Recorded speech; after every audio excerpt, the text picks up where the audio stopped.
मैं हूँ पूर्ण सत्य, जो अपने भक्त की रक्षा जब करता है, उस भक्त को छू सकने की क्षमता संसार भर की शक्तियों में नहीं होती। आध्यात्मिक शक्ति का विकास करो। इसका विकास जितना अधिक करोगे, तुम्हारा जीवन अन्य सभी शक्तियों को स्वयं पाता जाएगा। मनुष्य प्रत्येक शक्ति को ही पाना चाहता है और शक्ति के माध्यम से भी वह मुझे नहीं, अपने भोग विलास के साधन और शक्ति बढ़ाना चाहता है।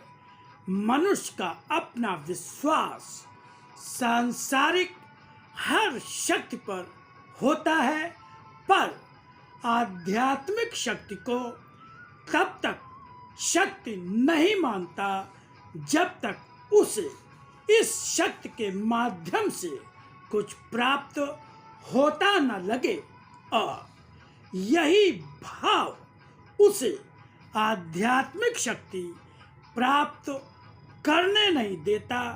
यह विश्वास यदि मुझ पर हो तो उसका हर उस शक्ति पर से विश्वास हट जाएगा, जो व्यर्थ तो है ही, साथ ही प्राप्त हो जाने पर भी परिणाम में जीवन को कष्ट देने वाली ही है, सुख देने वाली नहीं।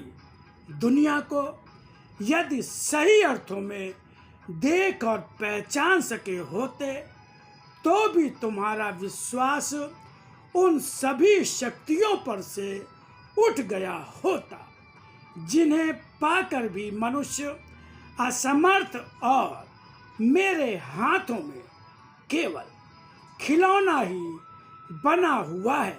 क्योंकि जहाँ जब भी मेरी जो इच्छा है, उसके आगे वह स्वाधीन होते हुए भी स्वाधीन नहीं, पराधीन ही है।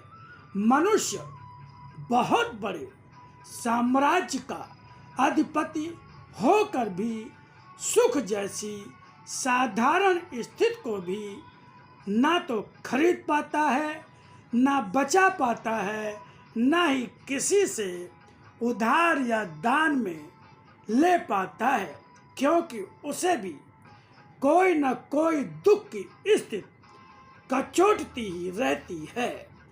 कभी वह आसुरी हाथों से दुख पाता रहता है, कभी मारा जाता रहता है, कभी आसुरी संपदा संपन्न असुरों से निरंतर युद्ध करते रहने से दुखी या चिंतित होने के कारण सुखी नहीं हो पाता।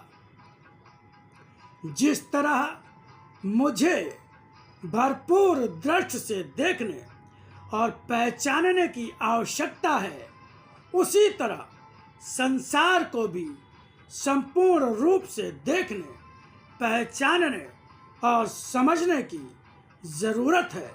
जो संसार को पूरा देख और समझ लेगा, वह मुझे भी देख, समझ और पहचान लेगा।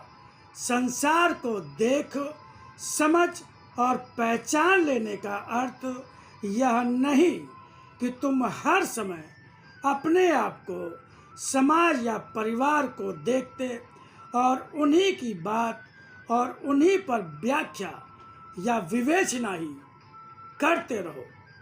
अगर धरती की ओर देखोगे तो धरती खाली और निष्क्रिय नहीं दिखाई देगी, वह भी कर्म करती ही दिखाई देगी।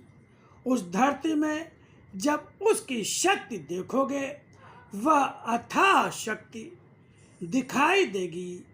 उसके हृदय की विशालता दिखाई देगी, जो सभी को अपने सीने से लगाकर पालती है, सबका गंदा गोद में लेती, फिर भी सभी की गंदगी से मुक्त निष्कलुष रहती है, अपने दूध की तरह अन्न देकर पालती है।